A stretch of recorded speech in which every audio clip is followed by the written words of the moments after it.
अन्नदाता। पग पग पर है संग तुम्हारे अन्नदाता। लहू किसानों का बन के पसीना सींचता है धरती का सीना। मेहनत का तेरी हक दिलवाने, नई तकनीक नई खोज बताने। पशुधन को गुणवान बनाना, पौध सुरक्षा को सिखलाना, खेती के सब गुर समझाने, भारत का सरताज बनाने। आठों पहर है संग तुम्हारे अन्नदाता अन्नदाता। नमस्कार, मैं हूं आपके साथ कात्यायनी चतुर्वेदी। आप सभी दर्शकों का अन्नदाता कार्यक्रम में बहुत स्वागत करती हूं। हर रोज की तरह हम फिर हाजिर हैं लेकर खास कार्यक्रम और खेती बाड़ी से जुड़ी हुई बहुत सारी लाभकारी जानकारियां। तो चलिए सबसे पहले देखते हैं क्या है विशेष आपके लिए आज के कार्यक्रम में। खरगोश पालन कम समय में अधिक आय का जरिया, अधिक फूल के लिए ग्लेडियोलस की वैज्ञानिक बुआई तकनीकी।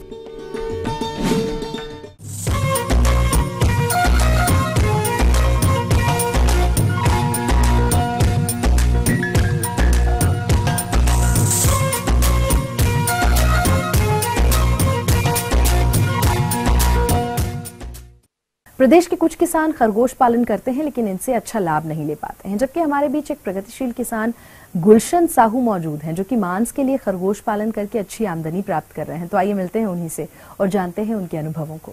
ये रैबिट फार्मिंग करने के लिए पेरेंट स्टॉक रखना पड़ता है, पेरेंट खरीदने पड़ते हैं। एक बार अगर आप पेरेंट खरीद लिए तो अगले 5 सालों तक आपको पेरेंट खरीदने की आवश्यकता नहीं है। वो पेरेंट हर महीने बच्चे देती है और बच्चों को बड़ा करके हमको बेचना होता है। पेरेंट हमारे पास 5 साल तक रहेंगे, उनसे जो बच्चे प्राप्त होंगे उन बच्चों को बड़ा करके हमको मार्केट में बेचना होता है। एक यूनिट में 7 मादाएं एवं 3 नर हैं जी। इनका गस्टेशन पीरियड 30 दिन का होता है, पर ये पर 45 दिन में एक बार क्रॉसिंग कराते हैं और एक महीने में एक बार ये बच्चे देती हैं। पर एक बार में बच्चे देने की संख्या इनमें 8 से 10 मैक्सिमम 12 से 14 तक बच्चे दे रहे हैं, लेकिन इनके बच्चे 5 से 6 बच्चे सरवाइव कर लेते हैं, जो कि 2 से 2.5 किलो तक के 3 महीने में हो जाते हैं। इनका हीटिंग देखना पड़ता है, हीटिंग देख करके क्रॉसिंग करा देते हैं, क्रॉसिंग करा करके टैग लगा देते हैं पर केज में, जिससे हमको पता चल जाता है कि आज हम क्रॉसिंग कराए हैं तो अगले 1 महीने के बाद ये बच्चे दे देंगे। जो कि गर्भाधारण की होती हैं जो मादाएं रेबिट, उनको हाल कर रखा जाता है, उनको ज़्यादा स्ट्रेस ना हो, उन्हें पानी की कमी ना हो, उनके दाना कमी ना हो, क्योंकि दाने और पानी की कमी से चूँकि बच्चे मरने की संभावना अधिक रहती है, इसलिए हम उनको अच्छी तरह से देखभाल करते हैं। बच्चा चूँकि ये अपने घोंसले खुद बनाती है बॉक्स में और अपने बच्चे खुद देती है, उनको फीडिंग भी खुद कराती है, इसलिए इनको ज़्यादा दिक्कत नहीं होता। 8 से 10 दिन में इनका बच्चे का आँख खुल जाता है। आँख खुलने के बाद बच्चे में कोई प्रकार की कोई समस्या नहीं आती, सभी बच्चे अच्छी तरीके से सर्वाइव करते हैं। बच्चे छोटे रहते हैं तो पूर्ण रूप से 10 से 12 दिन तक अपनी माँ की दूध पर निर्भर रहते हैं। उनको दिन में 2 से 3 बार दूध पिलाया जाता है, उनकी माँ खुद दूध पिलाती है उनको। अगर कोई मादा रेबिट दूध नहीं पिला रही है तो उनको सिरिंज के माध्यम से और रेबिट को पकड़ करके दूध पिला सकते हैं। 12 से 15 दिन में हरे चारे दाने थोड़े बहुत चखने चालू कर देते हैं। हरा चारा दाना एक बार खाना सीख जाने के बाद हमको कोई तकलीफ नहीं होती।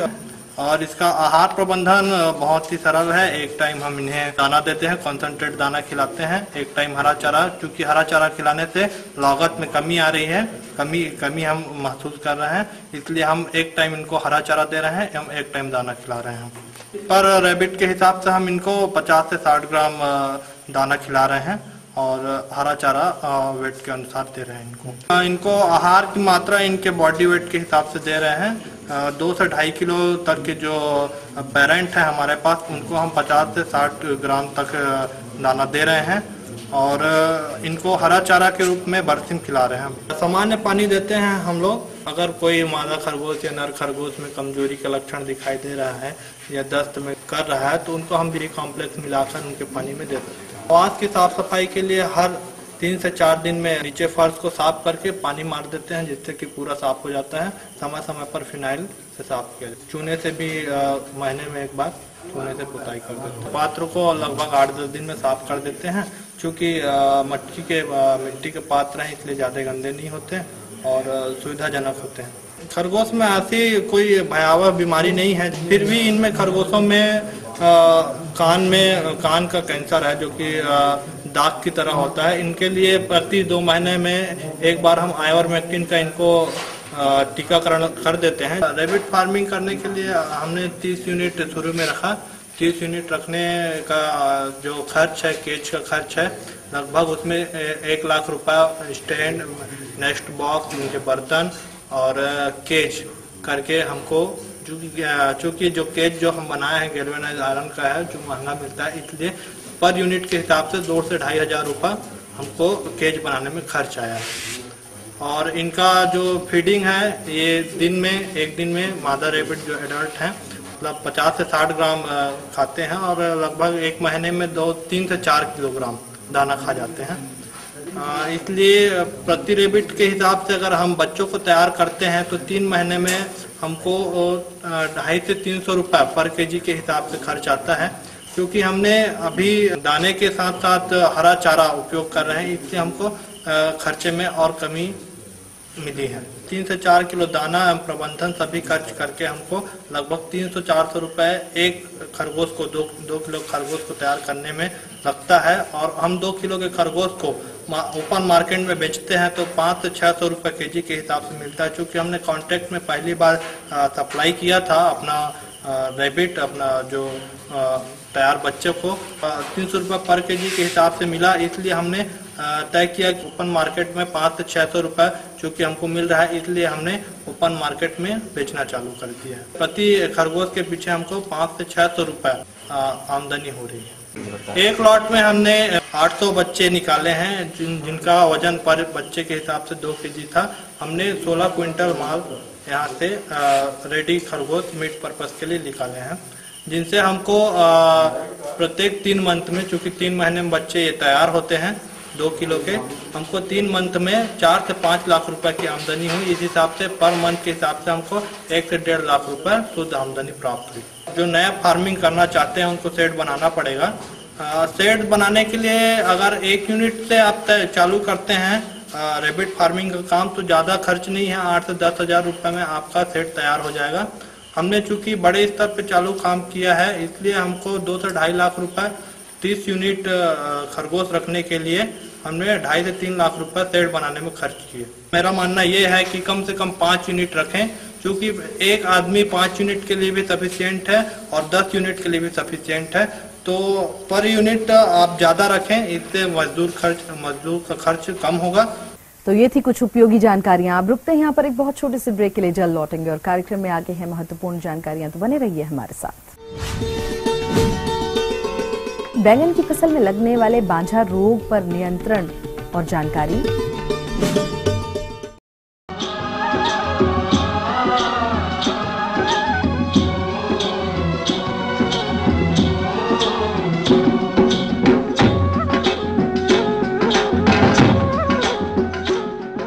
ब्रेक के बाद आप सभी का एक बार फिर से बहुत स्वागत है अन्नदाता कार्यक्रम में। बढ़ते हैं अपनी अगली प्रस्तुति की ओर।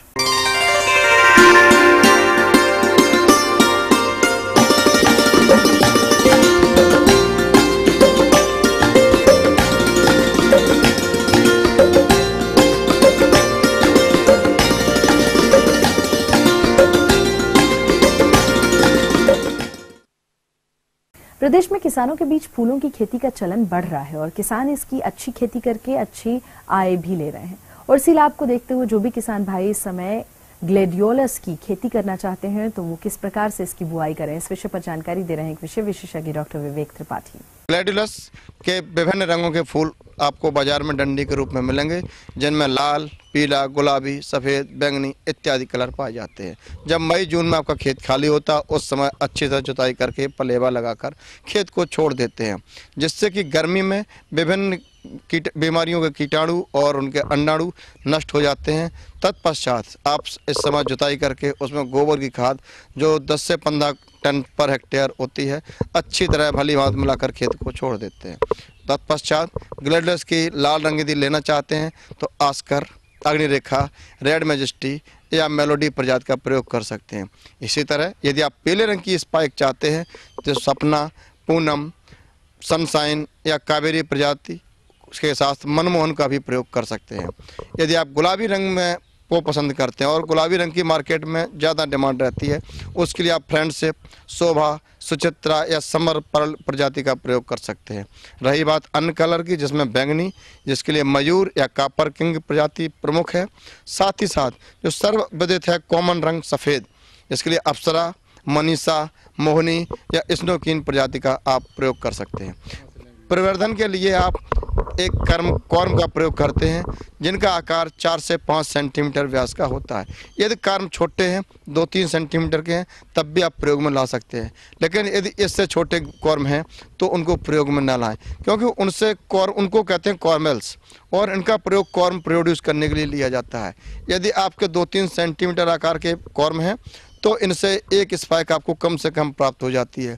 जब यदि कॉर्म का आकार 4 से 5 सेंटीमीटर का है तो इससे कम से कम 1 और नहीं तो अधिकतम 3 स्पाइक पर प्लांट आपको प्राप्त हो जाती हैं। देखिए, कॉर्म प्राप्त करने के लिए आप किसी भी सरकारी संस्थान से प्राप्त कर सकते हैं, प्राइवेट नर्सरी से भी आप कलर के अनुसार इच्छित प्रजाति के कॉर्म आप ले सकते हैं। अब जब बात आ जाती है खेत में कॉर्म को कैसे लगाएं, उसके लिए आपने जो मई जून में खेत खुला छोड़ा हुआ है और उसमें गोबर की खाद मिला के इस समय आपने जुताई कर देते हैं। कॉर्म लगाने से पूर्व 160 किलोग्राम नाइट्रोजन, 60 किलोग्राम फास्फोरस और 80 से 100 किलोग्राम पोटास प्रति एकड़ की दर से इस फसल को आवश्यक होती है। उसको कॉर्म लगाने से पूर्व आधी मात्रा आप लगाने समय और आधी मात्रा पुनः स्पाइक निकलते समय 3 महीने बाद आप फसल में छिड़काव के द्वारा दे देते हैं। फास्फोरस और पोटास की पूरी मात्रा इसी समय आपको देना अति आवश्यक है। यदि आप जैविक की तरफ बात करते हैं तो 5 से 6 किलोग्राम एजोक्टोबैक्टर या 5 से 6 किलोग्राम एजोस्पेडियम दोनों को मिलाकर भी प्रति हेक्टेयर की दर से आप फसल रोपण से पूर्व दे सकते हैं। जैसा मैंने आपको बताया कि 4 से 5 सेंटीमीटर व्यास के कंदों को जमीन पर लगाते हैं। समतल जमीन पर आप कॉर्म को 30 से 30 सेंटीमीटर 30 गुणा 20 सेंटीमीटर दूरी पर रख देते हैं। तत्पश्चात उसके ऊपर मिट्टी चढ़ा के आलू की तरह क्यारी बना देते हैं, आलू की तरह मेड़ बना देते हैं, अथवा आप पहले से मेड़ तैयार करके उसमें एक इच्छित दूरी 30 गुणा 30 सेंटीमीटर या 30 गुणा 20 सेंटीमीटर पर कंदों को रोपित करके उस पर मिट्टी चढ़ा देते हैं। जमाव होने पर हल्की सिंचाई करते रहते हैं और इस प्रकार से आप फरवरी, जब आप अगस्त सितंबर में रोपित करते हैं तो फरवरी महीने से आपको स्पाइक मिलना प्रारंभ हो जाती है। लेकिन इसके लिए आपको ध्यान होगा कि कॉर्म को 2% थायो यूरिया से ट्रीट करके लगाना होगा, जिससे उनकी सुसुप्तावस्था टूट जाती है और वो समय पूर्व अंकुरण दे देते हैं। इस प्रकार यदि आप लेते हैं तो आपको समय से अच्छी तरह खेती करके अधिक लाभ प्राप्त कर सकते हैं। इस प्रकार किसान भाइयों, यदि आप अच्छी तरह से लगाते हैं तो आपको अच्छी 10 से 15 फ्लोरेट्स वाली स्पाइक प्राप्त होंगे और टोटल 1 लाख से 1.5 लाख रुपए प्रति हेक्टेयर की दर से आपको शुद्ध मुनाफा अंत में हो सकता है।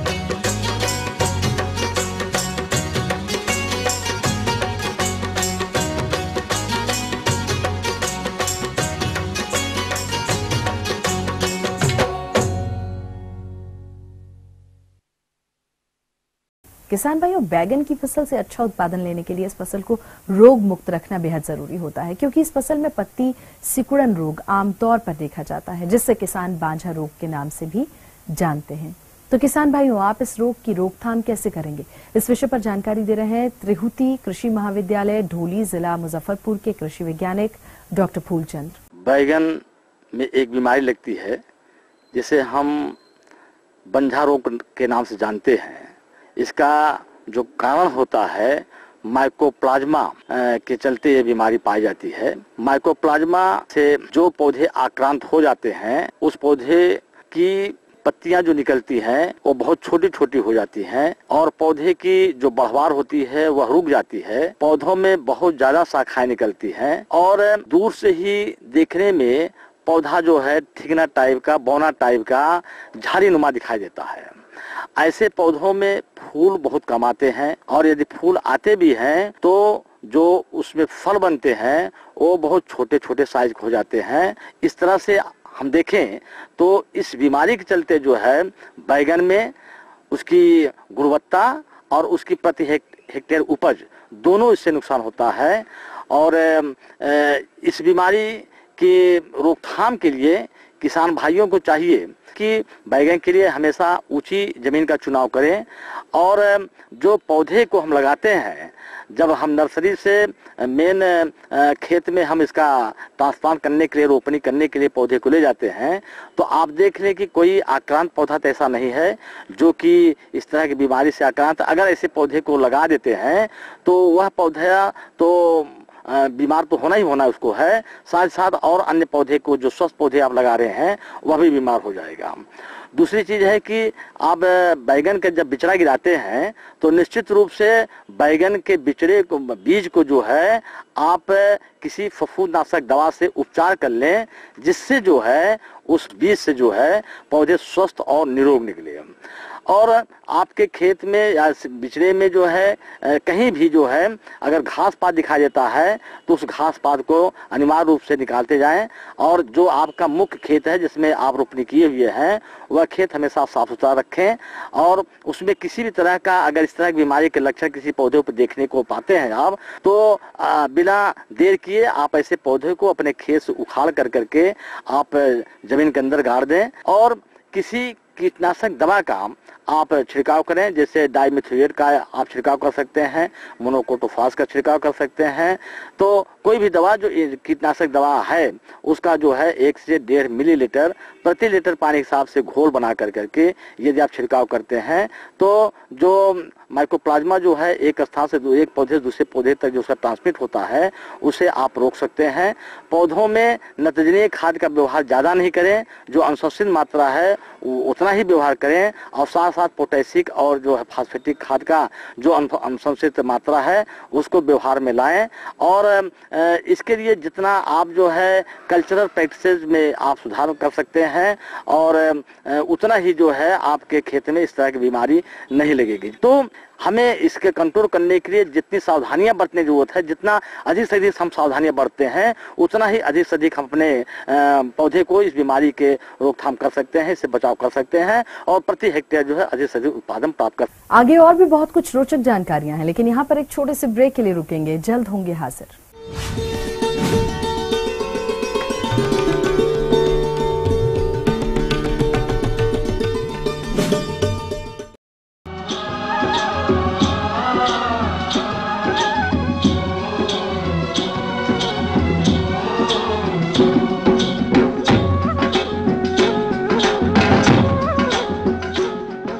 ब्रेक के बाद आप सभी दर्शकों का एक बार फिर से बहुत स्वागत है और चलिए अब रुख करते हैं अपनी अगली कड़ी की ओर।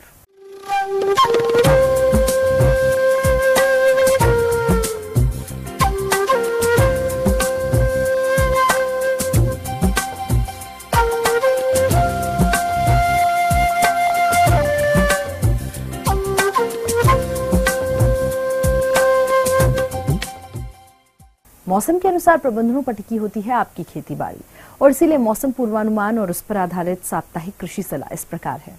भारत मौसम विभाग, ग्रामीण कृषि मौसम सेवा, बिरसा कृषि विश्वविद्यालय रांची तथा राजेंद्र कृषि विश्वविद्यालय पूसा समस्तीपुर द्वारा भेजे गए मौसम पूर्वानुमान के आधार पर किसान भाइयों को सलाह दी जाती है कि आगात बोई गई धान की फसल में गंदी बग कीट के शिशु एवं प्रौढ़ दोनों शुरुआत में कोमल पत्तियों एवं तनों का रस चूसकर पौधों को कमजोर कर देती हैं। इसके नियंत्रण के लिए 10% फालिडाल धूल का प्रति हेक्टेयर 10 से 15 किलोग्राम की दर से बुरकाव 8 बजे सुबह से पहले अथवा 5 बजे शाम के बाद अवश्य कर लें। बैगन की फसल में तना एवं फल छेदक कीट की शुरुआती रोकथाम के लिए तो स्पाइनोसाट 48 EC की 1 मिलीलीटर मात्रा का 4 लीटर पानी में घोल बनाकर छिड़काव करें। उड़द और मूंग की फसल में पीला मोज़ेक वायरस से ग्रस्त पौधों को उखाड़कर नष्ट कर दें। यह रोग सफेद मक्खी द्वारा फैलता है। इस रोग का प्रकोप दिखाई देने पर इमिडाक्लोप्रिड कि 1 ml मात्रा प्रति 3 लीटर पानी में घोल बनाकर अथवा ट्राइजोफास 400 EC की 1 मिलीलीटर मात्रा प्रति लीटर पानी की दर से घोल बनाकर आसमान साफ रहने पर छिड़काव करें। मध्यम जमीन और खाली पड़े खेतों में रबी फसलों की बुआई करें। तोरिया की बुआई हेतु इसकी उन्नत प्रजातियां इस प्रकार है।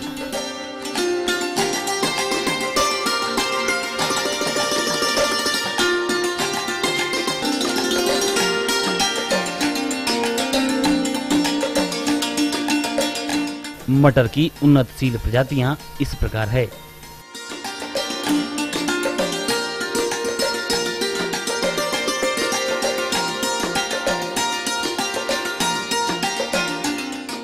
अगेती आलू की उन्नत प्रजातियां इस प्रकार है।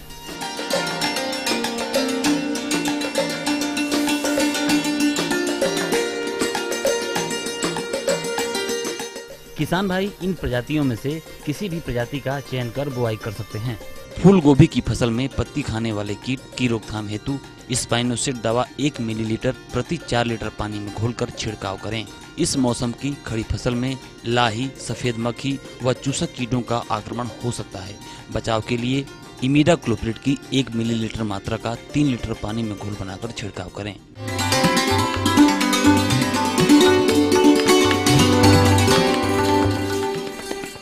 अन्नदाता हेल्पलाइन निःशुल्क फोन संपर्क सेवा के माध्यम से आपके द्वारा पूछे गए प्रश्नों में से 1 या 2 महत्वपूर्ण प्रश्नों को हम अपने कार्यक्रम में जरूर शामिल करते हैं और इसी के तहत आज का चयनित प्रश्न और उसका जवाब इस प्रकार है। आज हमने जिस प्रश्न को शामिल किया है उसे पूछा है आरा जमुई के मोहम्मद मुमताज ने। आपने बटेर की उन्नत नस्लों के बारे में जानकारी चाहिए है तो इसके लिए देखिए कार्यक्रम का यह अंश।